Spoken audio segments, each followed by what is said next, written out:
Okay. Yeah. Hi. Welcome to Through Illinois, Illinois' #1 podcast. Darren Bailey's favorite podcast. We know you're listening. Darren, we know you are listening. D Money. You know, that starts with just when we were trying to run a podcast years ago. Years ago. Darren Bailey happened to be running for president of Illinois, as I almost called it. And we just said, Darren, we know you're listening. Like, it was fresh off his loss. He probably could have been listening.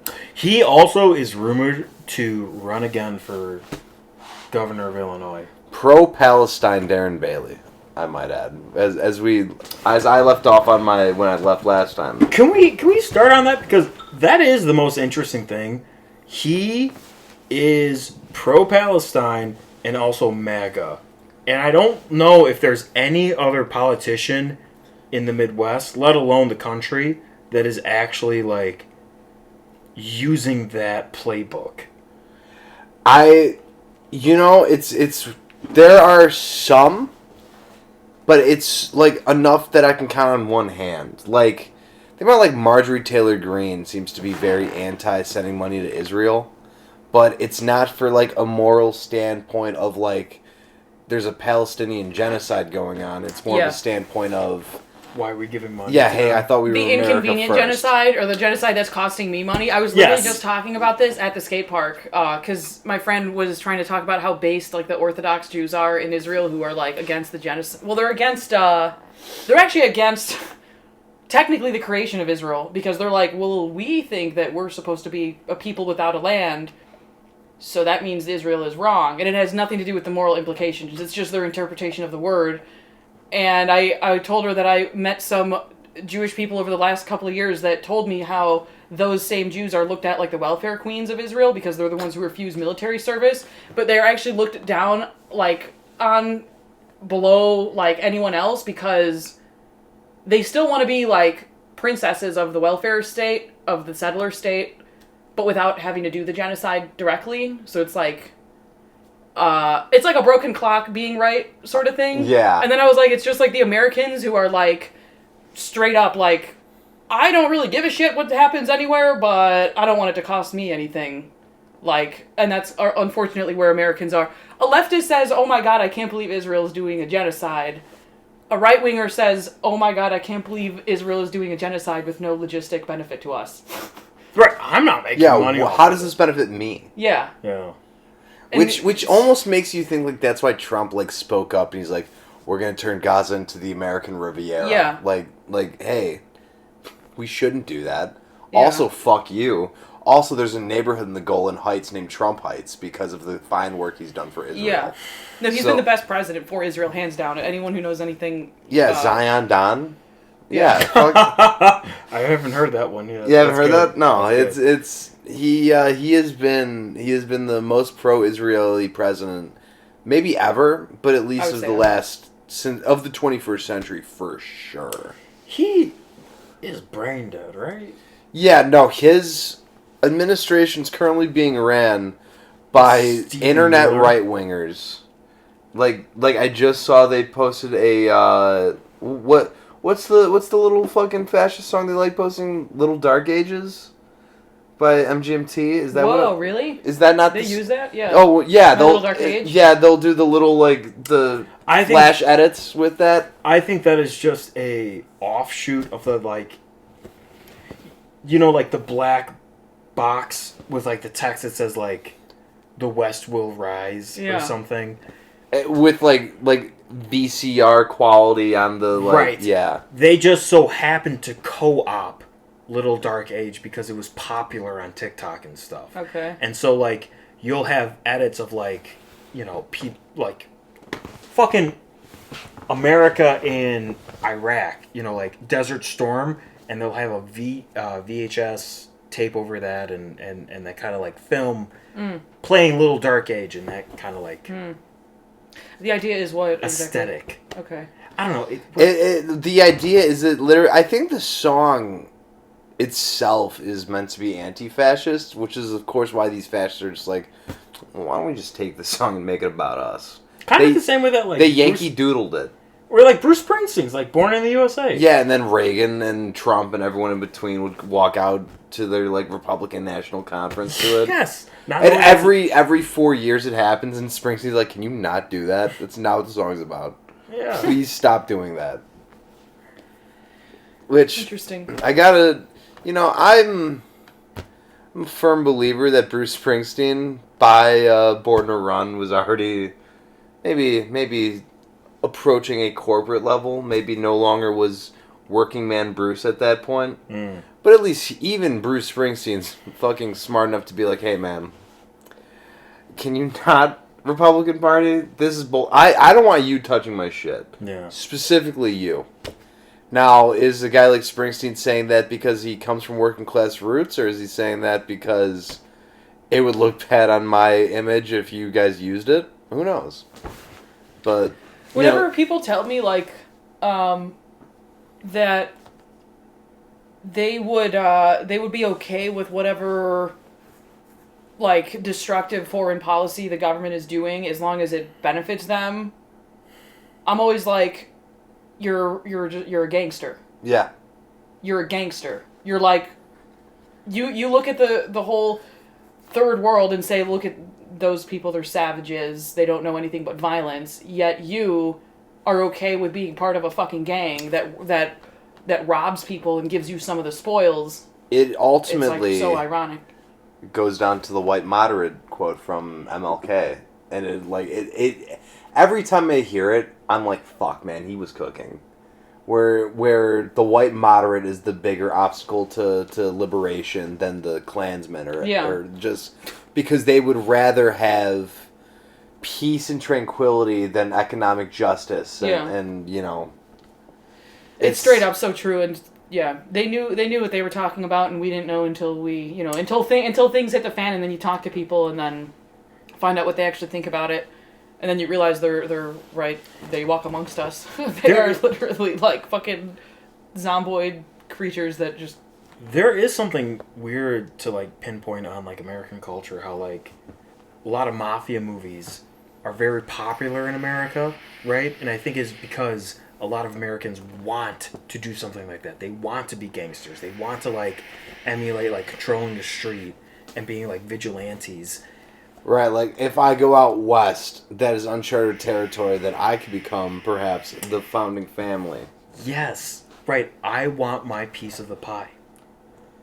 Which, I gotta tell you, is just straight up settler colonialism. Continue. Yes. Yeah. I was just arguing with someone on Discord yesterday. For 3 hours? 3 fucking hours. Because I got worked up. Because whenever I'm like, cool with someone for years, and then they tell me what they actually think, it's like, what the fuck? And I'm just like, I shared bread with you. Yeah.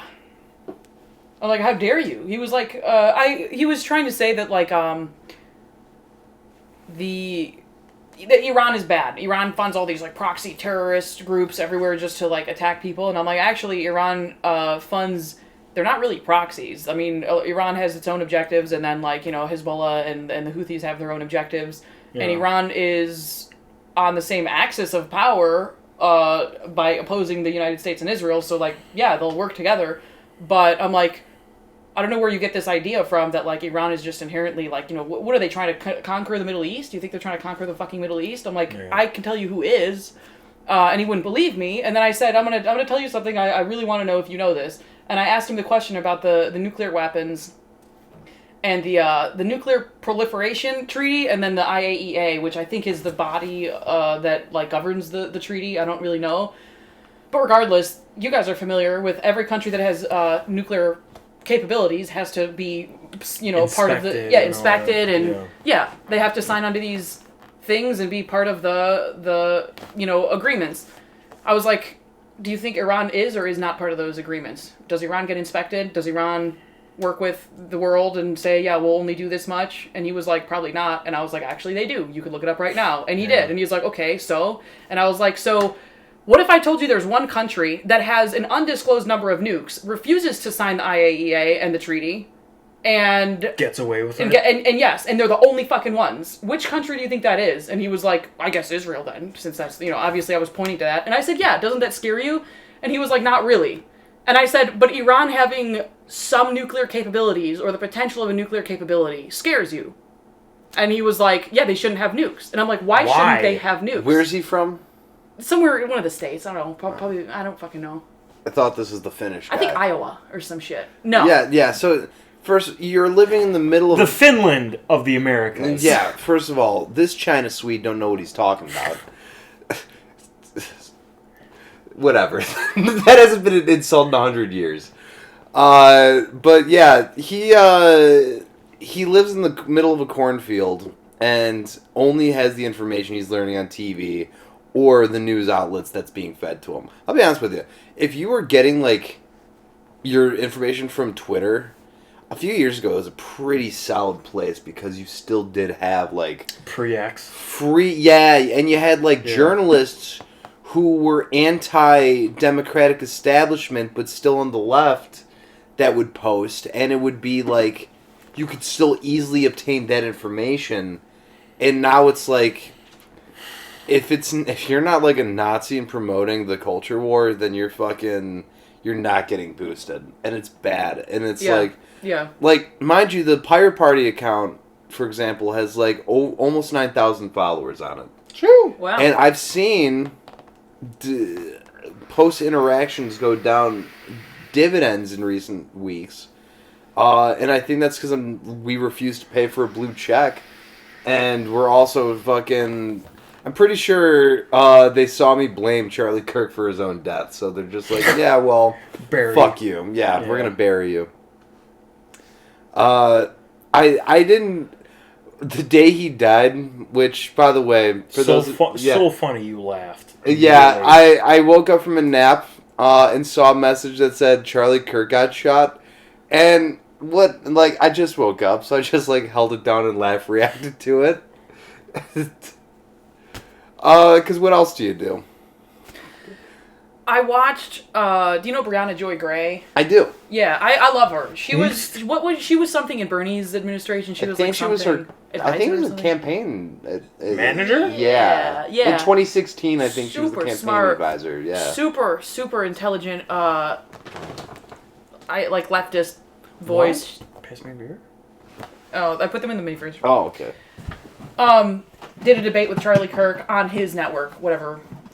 Like a one-on-one, not like a college institution. Yeah, no. But it was the same. It was the same predatory bullshit because he invited her on and said he sent her an invitation and said, Brianna Joy Gray, will you come on my show and debate systemic racism? And she said, okay. So then she went on his show, and then the mediator was like, Brianna, say your stance. She said she gave this 5-minute monologue of how systemic racism works, and then he gave his 2-second thing. Yeah, I don't think it's real. Sorry, I'm not going to say that much because the burden of proof's on you. Yeah, it was just stupid. It was just an insult to her, really. And then all he said was you went to Harvard. You're black. I didn't, and I'm white.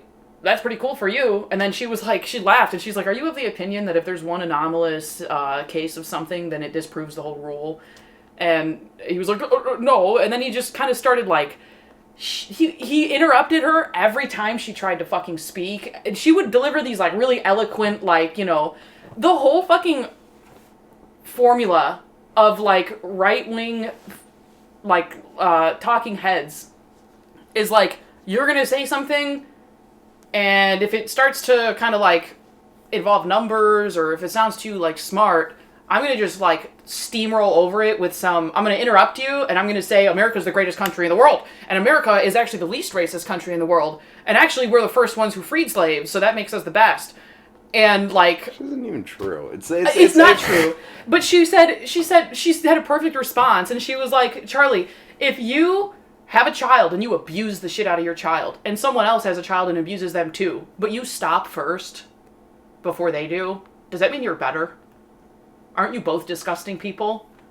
What the fuck?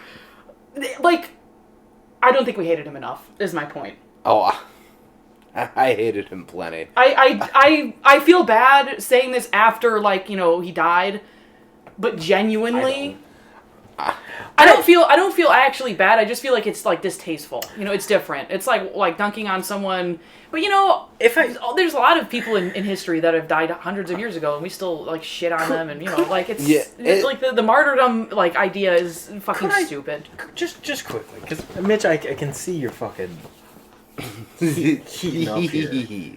But like, I feel like Charlie Kirk is such a flash in the pan. Do you know, like, people tried capitalizing off of his death so fast. They're like, oh, here's this, like, Christian nationalist who, like, tried promote... He was such a martyr for free speech. It's been, what, 2 weeks?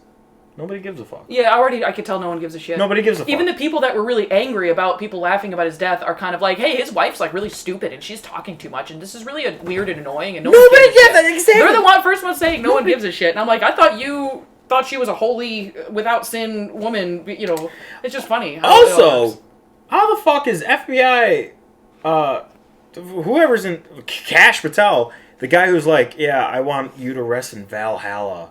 And then Charlie Kirk's wife is like, I want him to rest it with, like, Christian God. Or they can't, like, get it together. There's always something... The whole, like, right wing just has no... It's like they're detached? Yeah, they have no... There's no consistency. But, also, they have... Like, it's over. Nobody cares. Yeah. Nobody cares. Yeah. I think about just the Hindu director of the FBI telling the... Kash Patel. Telling the evangelical Protestant Christian Charlie Kirk that he'll see him in pagan heaven. It's like... Awesome. Yeah, it's truly... Awesome. What the fuck? Right. When Donald Trump dies and someone says, out like, inshallah, brother. You know, like...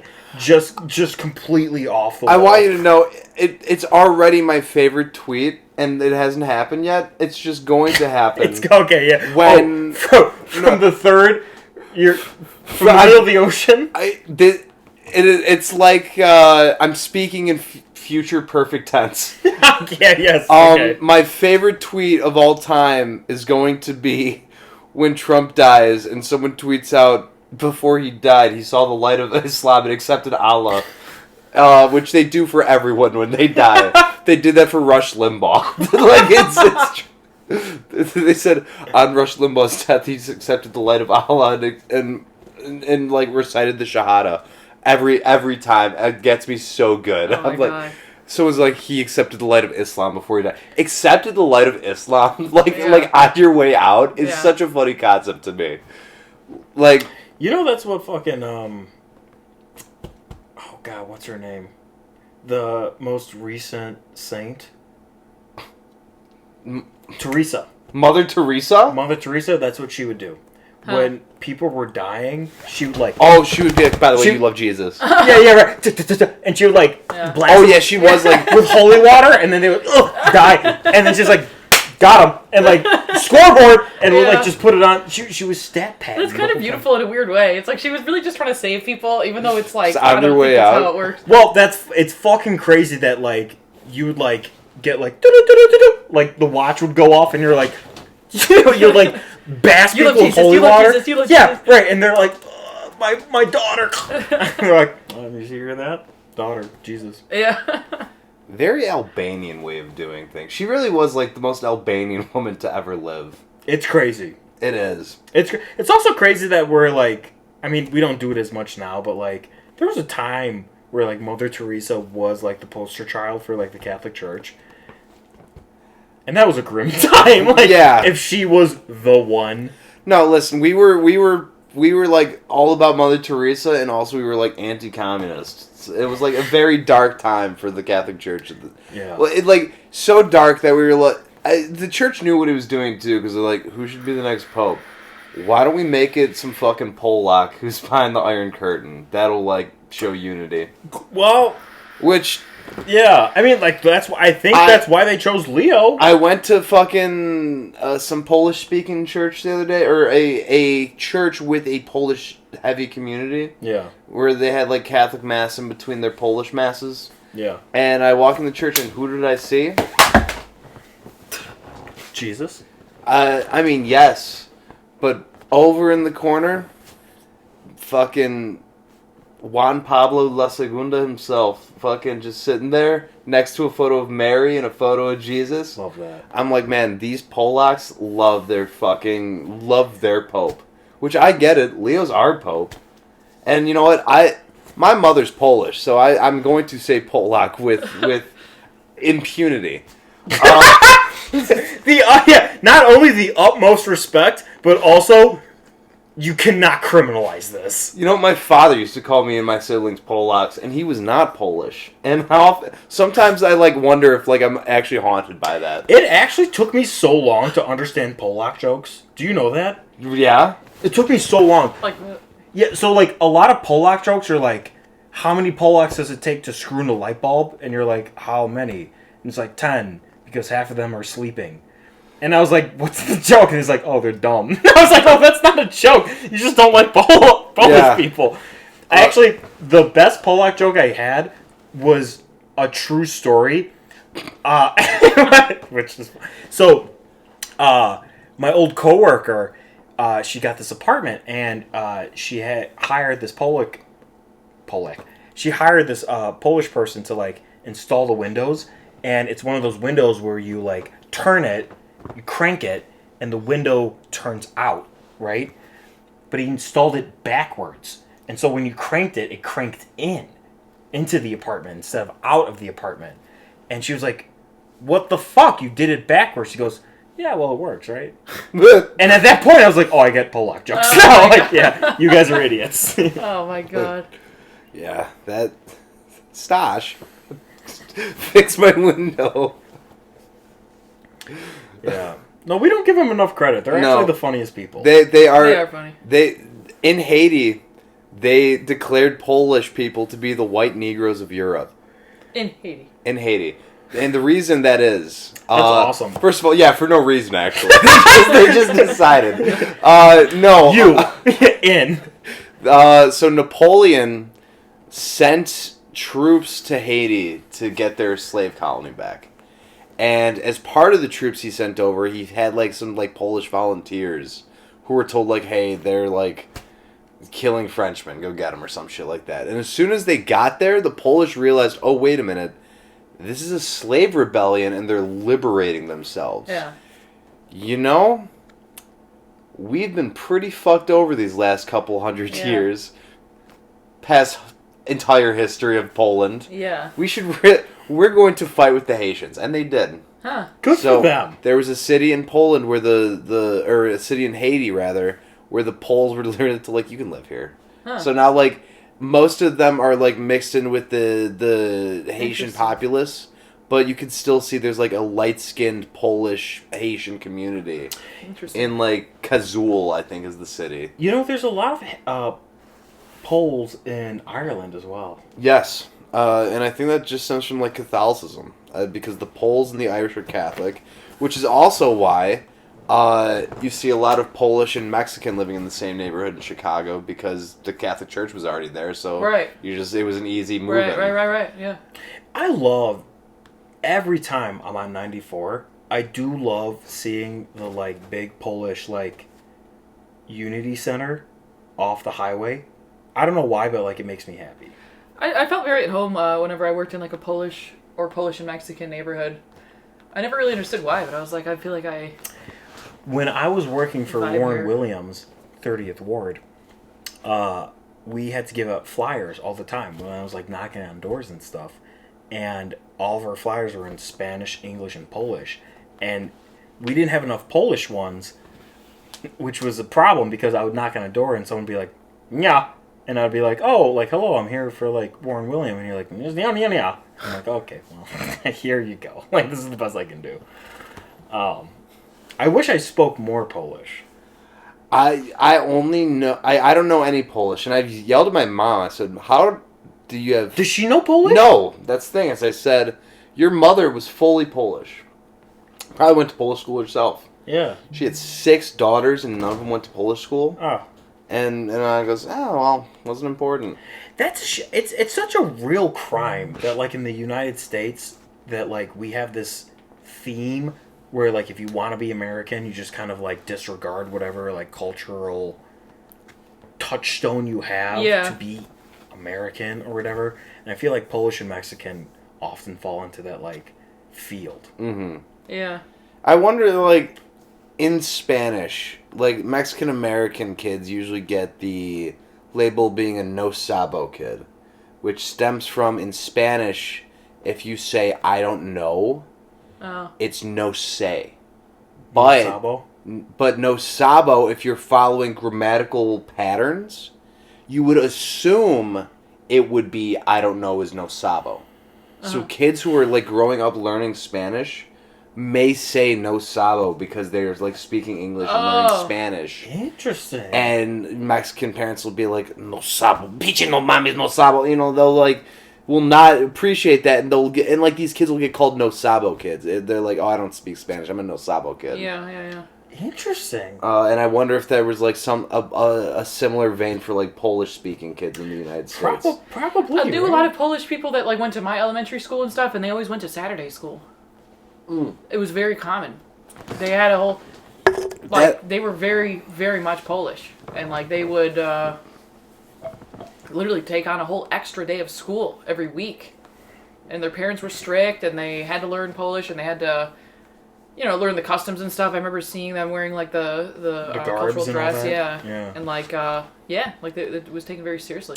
I had a friend in college, Daniel, if you're watching.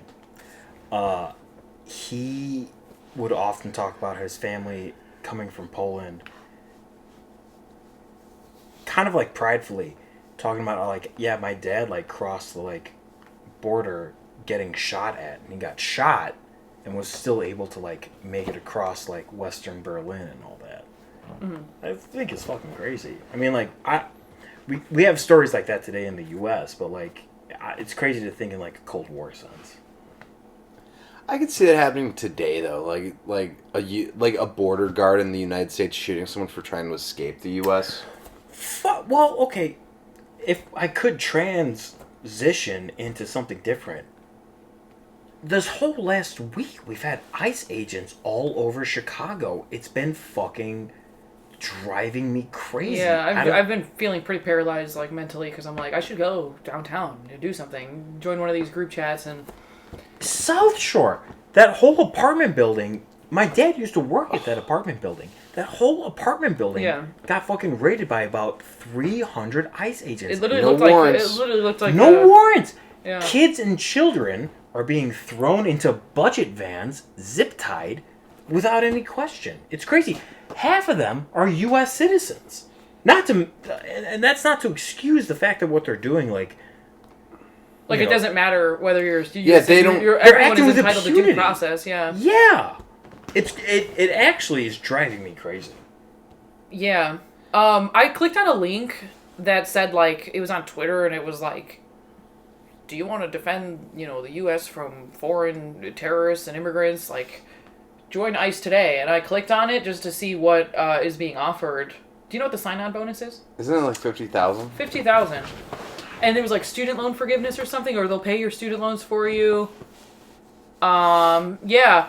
And then, the FAQs was like, so I think the first FAQ was like, how risky is this? Because I think that's the only thing that people are worried about. The only thing that would stop them from just straight up joining is like, is there any risk to myself? And then it says like, in like, almost like it, no thought at all went into it. It was just like, yeah, there's always risk, but don't worry, we'll train you. And so I think when people who are just fucking like totally okay with being fascist, or like people who are not necessarily ideologically motivated would still do it because of the sign-on bonus, but the only thing that could potentially deter them from doing it is if there was more risk.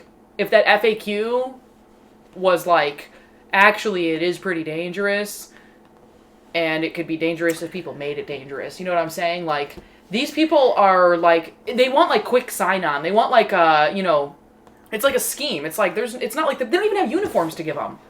Because they just want people to sign up and then go and terrorize people the next day. And these are just regular fucking people. I think if protesters were like throwing objects at them, they're not the police. They're fucking stupid and they have access to really nothing except a vehicle and some weapons. If people were to just start lobbing objects at them, they wouldn't have any way to figure out, like, we got his license plate number. I don't even think they could run plates. I think people should be a little bit more ballsy with ICE agents and just start, like, those LA rioters who just threw rocks at them from the highway? I'm sure those ICE agents were fucking shitting themselves. Like... I'll tell you what, in DC, people were slashing their fucking tires. This is what everybody in every city should be doing. Like, yeah, it's and not... you can trust that they won't catch you because it's ICE. Yeah, and like their whole thing is like when they raided South Shore, they did it in the dead of night. Yeah, because they're cowards and yeah. Yeah, they have face masks. They don't have identification. You can see that they just look really unsure of themselves when they're doing their bullshit. They know that they're doing fucking bullshit. I feel like honestly, I hope people start realizing that and just being like, what if I just threw a weird object, at them and like, what if everyone did and then everyone just ran in circles so they couldn't figure out who did it and like we should make it more scary for them. They would fuck off. And they would be like not signing up for this as much because 50,000 doesn't sound that good if you're kind of risking like your health and your safety. Like I think we're making it a little too safe for them. Can I say something at the risk of sounding like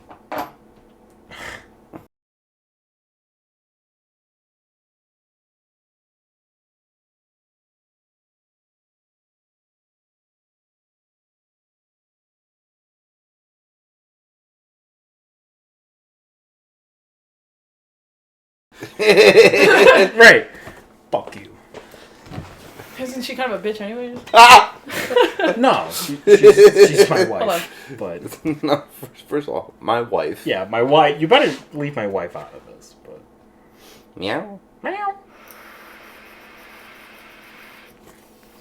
Oh yeah, she's. What are you doing? Meow.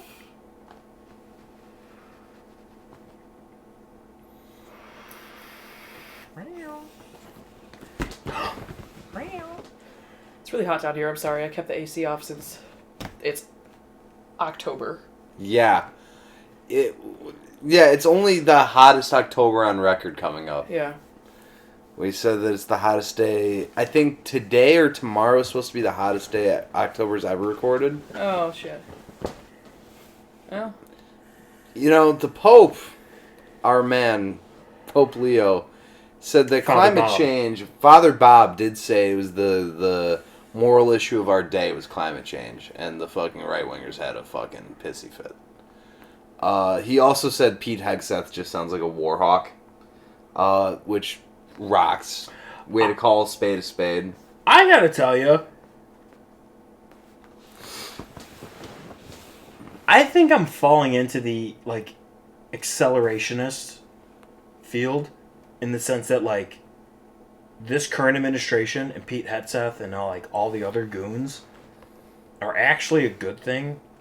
Work with me. Because they're just so bad for America. They're like throwing the empire off the fucking rails. No one's buying our soybeans. They're calling our generals fat and gay. They're doing everything to make the United States go from number 1 way down to like Mozambique. They have brought us to the American century of humiliation. Yes, 100%. It's crazy. Crazy. Which, I gotta tell you, well deserved. I couldn't happen to a better country. Now, mind you, I love my countrymen. Not a fan of what this country's government has done. I don't even know if I love my countrymen, to be honest with you. Yeah, like, come on, let's be real. Yeah, all of them? All of them? To the fine people of Kankakee, Illinois, just know that I have seen better, and I know that you guys can do better. Well, it's a shame, right? Like, I think I can feel that because I also I think your friend Kyle said something similar. He's like, at the end of the day, I bleed red, white, and blue. And like, yeah, I'm Did my friend say that? Kyle did. Oh. But like he said Doesn't that. sound like him. No, it doesn't. But like at the sense, like I am American. Do you know what I mean? Like I grew up in America. All I know is America. I talk American, right? I act American, and like that's true and all that. It's a shame though that like our current government and the way like everything's functioning is just dysfunctional, and that like we're trying to kill each other at the moment. Like, how do you deal with that? How do you deal with the fact that like at one point I am American and there's no way to like I can't go against that, but on the other hand, I also don't agree with anything that's going. Like I hate that everything that's going on. I'm not proud to be an American, but I am an American, and I feel like that's like a conflict. I don't know about you guys, but like I deal with that, right? I know for like now. Obviously, this is not going to be a take I expect you to agree with. Mostly because I found it to be a take that, historically speaking, only Spanish speakers have agreed with me on. See. But when I say I'm an American, I don't necessarily intend that to mean I am someone from the United States of America. Because America to me is not the United States itself, it is the whole continent. It is North and South America. And an American is from the Americas, the same way a European is from Europe, an African is from Africa, an Asian is from Asia. Also, Europe and Asia are one continent. I fucking will die on that hill. Eurasia is not. I'm not. Europe doesn't get to be a continent in my world, but we'll get to that in a second. Yeah, it's. We were just talking about before. What did I just say? What was I just saying? You said when you say you're an American, you don't. When I say I'm an American, I mean I'm from the Americas. Like I'm from North America. When I say I'm a U.S. citizen, like I do put that at like. I put very low stock into being a citizen of the Union.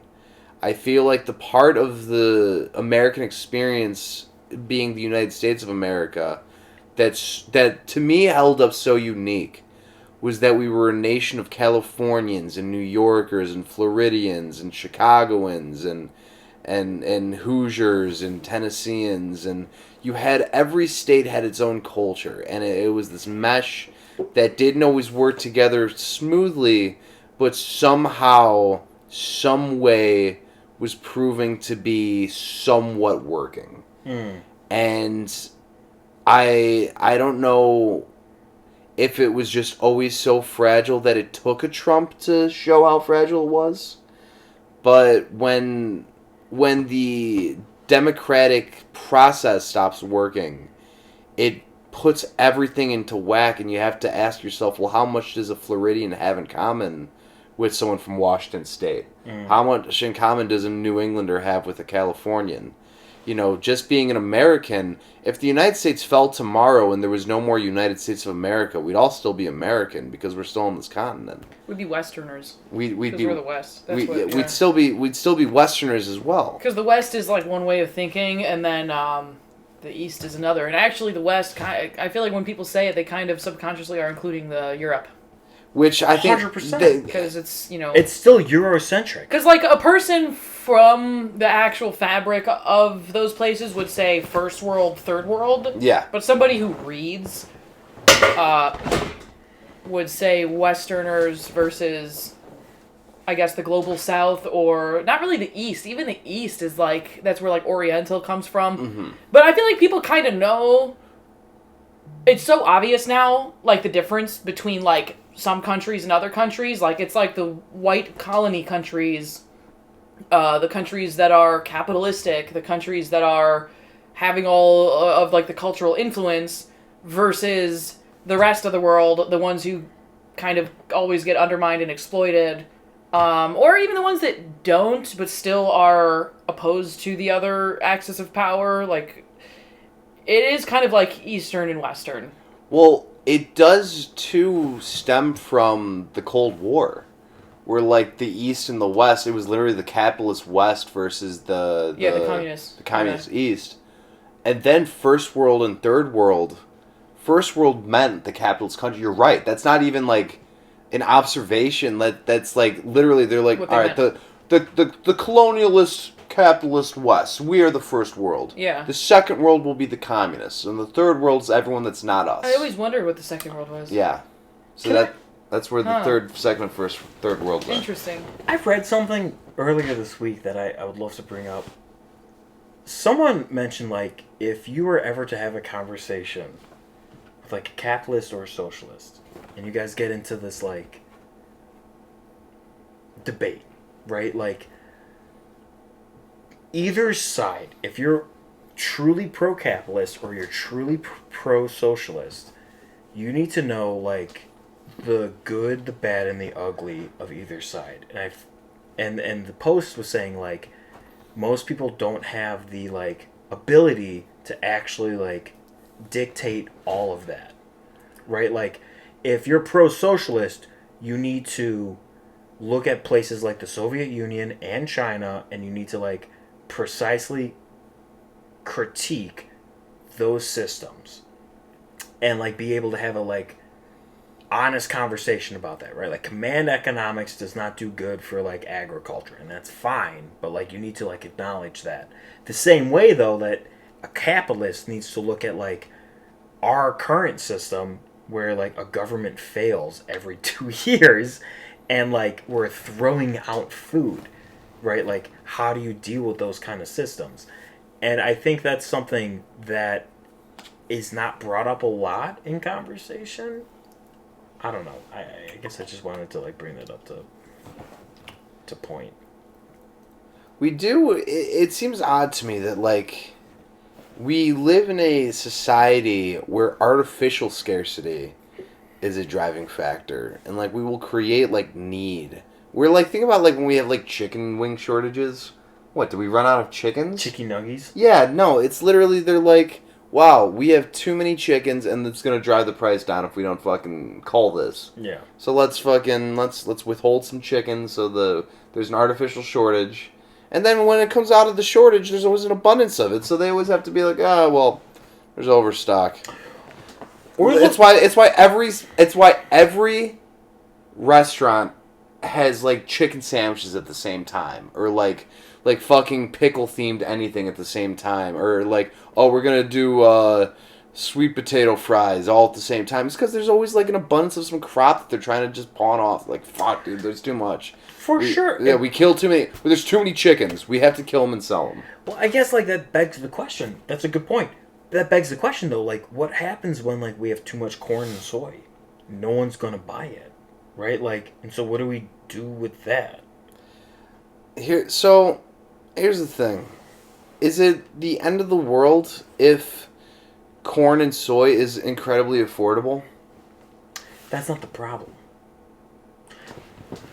The problem is that if you build a system that functions on the notion that you're producing corn and soy primarily for export, and that export has been happening for years prior, right? Like, China buys 60% of our soy, or, like, Mexico buys 60% of our, like, corn and things like that.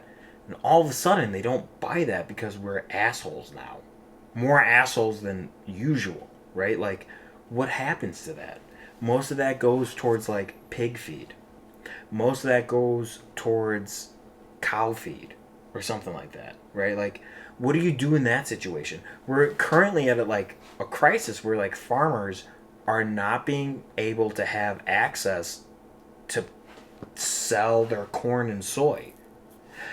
We used to have USAID, which would buy corn and soy from farmers and put it out to countries that we would, like, be friends with, mostly, like, West Africa or South America. Or we would have this trade deal with China on something, and we would sell the corn and soy over to them. But now we're not having that. And so now you have, like, farms for generations who have been growing corn and soy, and they have no access to put that to. They have nowhere to sell that to. What happens then? Right? Like, this quarter, we've had zero fucking purchase from China. They buy 60% of our fucking soy and corn. What the fuck? Farmers are mad. They have no fucking clue what to do. I only bring that up because, like, one, I think it shows one of the pitfalls of, like, capitalism with, like, monoculture, right? Like, where you farm one thing specifically to sell it to one buyer. You put all your eggs in one basket, so to speak. That's one thing. But the other thing is, like, the economics of it. Like, a lot of the Midwest is, like, a corn and soy cartel. And when that falls apart, what the fuck do you do with that? What do you do with that? You can't just sell that to, like, Americans. Nobody... Do you want to eat corn all day? When was the last time you ate corn? Honestly, I couldn't even tell you. Like specifically, just like, oh man, corn. No. Yeah. Nobody fucking eats corn. That's for fucking pigs and cows. Now, I will say, if you told me what tortilla do you want, corn or flour, I am gonna go corn. Corn, for sure. But like... That's different. Yeah, of course. Of course. Also, another thing, all the cerveza you buy from the fucking store, any like Corona or Modelo, that's American crops. They just send that across the border so they can be processed in Mexico and then sold to the U.S. That's all that is. It's a fucking racket. I gotta be honest with you. Is that actually, like, when we say, like, we are a more connected world and a globalized world, is that actually a good thing that we're like, yeah, we're sending our crops to Mexico so they can make beer and they can send it back? Yes. Okay. It is. I'm going to say it is. On record. This is the Thrill Illinois fucking view. It is. It's good that we can, like, we can grow cows, we can grow corn, whatever, in the U.S., and we can send it to our neighbors, and they can process it, and then they can make a profit off it, and then we can also sell it up in the U.S. or wherever. Vice versa, if we want to do it in the U.S., send it over to Canada. Doesn't matter. That's cool because everyone kind of has a share and a say in that. That's fine.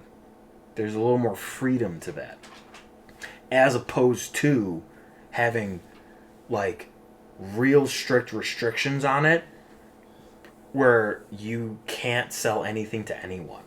That's what we're experiencing today. We're trying to force everyone to come to America, and it's not working because nobody wants to fucking come to America because we don't make anything. We only consume, and now we're kind of like pricing ourselves out of everyone, and like, nope, we can't consume anything if like we're just gonna like exile ourselves. Does that make sense, or am I crazy? No, it makes sense, but I guess the question then arises is the same way that we just discussed, like, the American system. Did it just take a Trump to show how fragile the system was? Where I'm now asking, is if the system is, it's good to have friends, and friends make us, we can make a little money off each other. But when one country decides, hey, by the way, our new leader fucking hates you and thinks we should actually build a wall to separate us, and you should pay for it. Yeah. Also buy our beans. I could see how there's a little bit of a... No, actually. It's a perverse way to look at, like, So, like, I think there is a legitimate criticism with globalism, right? Like, you take the average American farmer, you take the average... Someone who lives in fucking Detroit, and they're like, hey, I lost my jobs because they all went to, like, Asia, right? That person's mad, and they want jobs back in America. And so when Donald Trump's like, I'm going to bring jobs back to America, they're going to vote for him. 1-to-1. It's pretty easy. The problem is, though, is that he's not bringing jobs back to America. Because that requires people to, like, pay adequate money. It requires unions to be in charge again. And it requires, like, adequate pay. None of that's going to happen. Does that make sense? Right, so... And again, is that not a product of a globalized world where we can say, well, it's actually going to be cheaper to get our products made in China and then just have it purchased in the U.S. Yeah. You know, where the money is where you want your buyers to be. Where the money isn't is where you want your workers to be. Well, here, I think that adds a good question, and I don't want to dominate the conversation, but like, what we're dealing with now is this like cheap capitalism, right? Like, Donald Trump ran on a platform of like, we're gonna bring U.S. industry back to the United States. We're gonna bring industry back to the United States. We're also gonna bring quality back to the United States because we live in a time where capitalism runs rampant and produces cheap shit, right? Like, you can go to Vietnam and get like bootleg whatever you want. It doesn't matter. But he's not actually fixing that. U.S. industry is not going to come back, and he's not actually going to fucking fix the like problem of capitalism, which is producing just like garbage for nothing. You know what I mean? Like, quality and quantity are both not being fixed at the same time. But he ran on that platform, and that's why he won.